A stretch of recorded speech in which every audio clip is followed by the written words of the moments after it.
Bonjour, je m'appelle Amélie Dubois, j'ai 29 ans et aujourd'hui je vais vous raconter l'histoire la plus bouleversante de ma vie. Comment j'ai découvert la vérité que ma famille avait cachée pendant 29 ans lors du mariage de ma cousine au château de Versailles. Avant de commencer, dites-moi de quelle région de France vous me regardez et n'oubliez pas de liker et vous abonner à la chaîne. Si vous vous êtes déjà senti exclu de votre propre famille, mon histoire vous donnera la force dont vous avez besoin. J'ai grandi en Provence en croyant être la fille de Henri Dubois, propriétaire d'un domaine viticole prestigieux dans la vallée du Rhône. Mais dès mon plus jeune âge, j'ai toujours su que quelque chose clochait. Tandis que mes frères Édouard et Philippe étaient traités comme des princes, j'étais un fardeau. Vous n'allez pas croire ce qui s'est passé quand j'ai trouvé la lettre que ma mère avait cachée pendant 29 ans dans le secrétaire Louis XVI. Ma mère Isabelle a épousé Henri quand j'avais seulement 4 ans. Il avait déjà Édouard et Philippe de son premier mariage, mais ils ont toujours été ses chouchous, tandis que j'étais tolérée. Les différences étaient flagrantes dès l'enfance. Édouard et Philippe, école privée prestigieuse à Paris, cours d'équitation, vacances dans la propriété familiale en Normandie, voiture de luxe à 18 ans. Moi, lycée public local, travaillant dans les vignes depuis 16 ans, transport en bus parce qu'il n'y avait pas d'argent pour une voiture. Henri me disait toujours « Amélie, tu dois apprendre à mériter les choses. Tu n'es pas née avec les privilèges de tes frères. » Mais j'étais déterminée. J'ai obtenu mon baccalauréat avec mention très bien. J'ai décroché une bourse pour HEC Paris et je travaillais comme serveuse le soir pour subvenir à mes besoins. Dans l'entreprise familiale Les Vignobles du Bois, Édouard et Philippe occupaient des postes de direction sans avoir jamais travaillé un seul jour. Moi, avec mon diplôme de grande école et mon expérience en marketing, je n'étais même pas considérée. Amélie, tu as déjà ton petit emploi à Paris. Laisse l'entreprise familiale au vrai Dubois, me disait Henri chaque fois que j'évoquais la possibilité d'aider. Ma mère me consolait toujours. Ma chérie, il t'aime. Il ne sait simplement pas l'exprimer. Mensonge, pur mensonge. Le mois dernier, j'ai obtenu une promotion extraordinaire comme directrice marketing dans une grande maison de Champagne. Mon salaire a triplé. J'ai décidé de faire un geste de réconciliation. J'ai acheté à Henri une montre Jaeger-LeCoultre Vintage. Cela m'a coûté 4 mois de mon ancien salaire.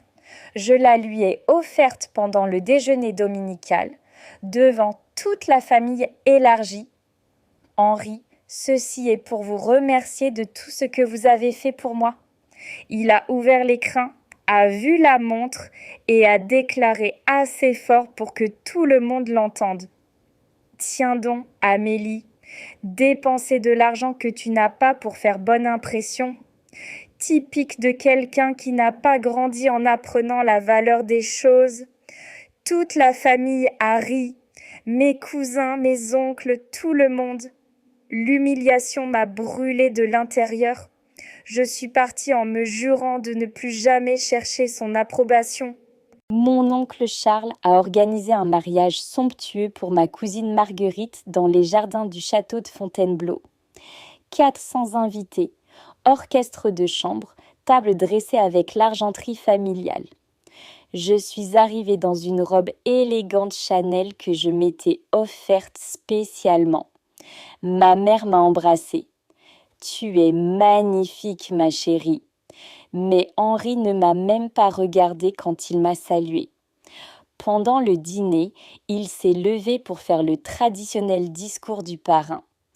Il a parlé de l'importance de la famille, des valeurs, de la façon dont les Dubois se soutiennent toujours entre eux. Il a mentionné Édouard pour son succès dans l'import-export de vins fins, Philippe pour avoir perpétué la tradition familiale dans les vignobles, chaque cousin, chaque neveu, pas un mot sur moi, comme si j'étais invisible. Cette nuit-là, je suis rentrée anéantie.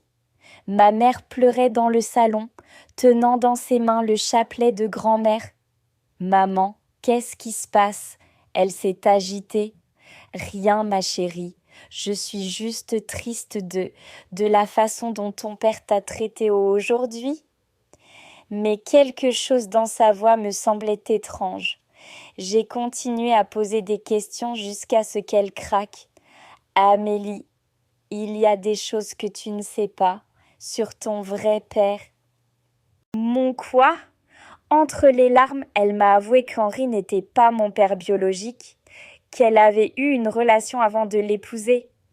Ton vrai père s'appelle Alexandre Moreau. C'était mon fiancé à la Sorbonne. Quand je suis tombée enceinte, il était parti aux États-Unis pour ses études doctorales. Henri s'est proposé de m'épouser et de te donner son nom. Mon monde s'est écroulé à ce moment-là. Je n'ai pas pu fermer l'œil de la nuit. Le lendemain, j'ai commencé mes recherches. Facebook, LinkedIn, Google. Alexandre Moreau, architecte urbaniste, diplômé de Harvard, PDG de Moreau Architecture International à New York. L'une des firmes d'architecture les plus prestigieuses spécialisées dans les écoquartiers de luxe. Multimillionnaire. Je lui ai envoyé un message privé expliquant qui j'étais. Je n'attendais pas de réponse, mais 2 heures plus tard, mon téléphone a sonné. Amélie, ma fille, mon Dieu, Isabelle ne m'avait jamais dit qu'elle était enceinte. Sa voix s'est brisée en parlant.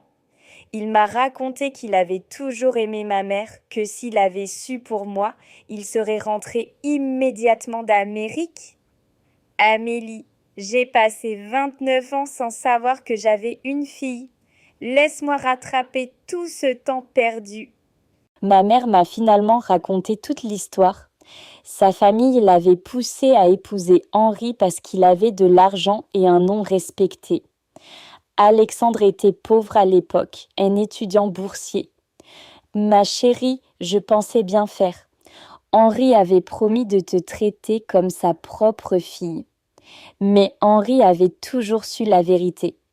Chaque fois qu'il me regardait, il voyait l'enfant d'un autre homme. C'est pourquoi il n'a jamais pu m'aimer. Alexandre m'a demandé de venir le voir à New York. Il a acheté le billet d'avion cette même semaine. Quand je l'ai vu à l'aéroport, je n'arrivais pas à croire la ressemblance. Les mêmes yeux bleus, le même sourire, la même façon de gesticuler en parlant. Il a pleuré quand il m'a prise dans ses bras. Tu es le portrait craché de ta mère à ton âge. Il m'a emmené visiter son entreprise. Gratte-ciel impressionnant, bureau design, centaines d'employés. Amélie, tu es ma seule fille. Tout ceci sera à toi un jour. Mais pour l'instant, je veux que tu apprennes le métier depuis la base comme je l'ai fait. Il m'a proposé de commencer comme coordinatrice de projet en France, avec un salaire de 20 000 € par mois pour débuter. C'était 6 fois ce que je gagnais à Paris. Je suis rentrée en France avec un plan. Alexandre allait ouvrir des bureaux à Paris et avait besoin de partenaires locaux pour des projets d'architecture durable.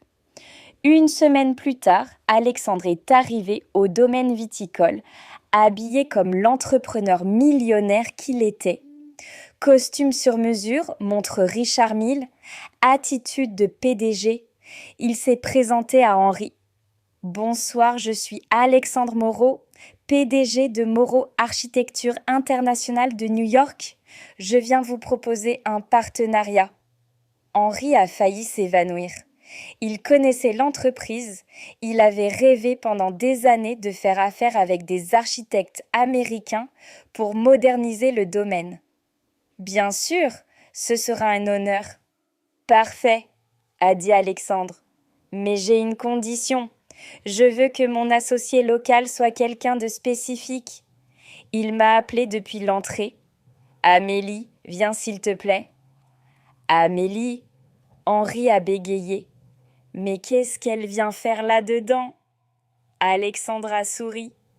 Eh bien, c'est qu'elle est ma fille et c'est elle qui va gérer toute l'opération en France.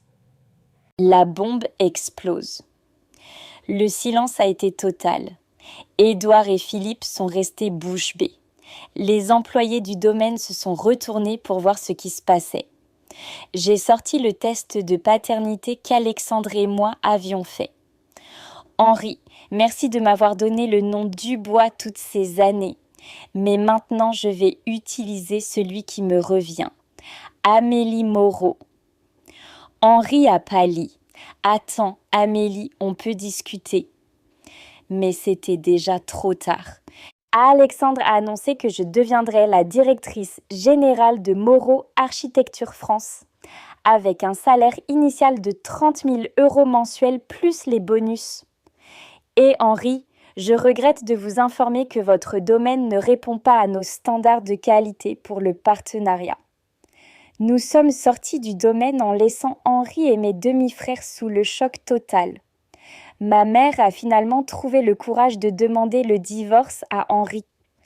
Alexandre lui a pardonné et ils renouvellent maintenant leur relation après 30 ans. Édouard et Philippe ont essayé de se rapprocher quand ils ont découvert qui était mon vrai père, mais c'était trop tard pour de faux intérêts.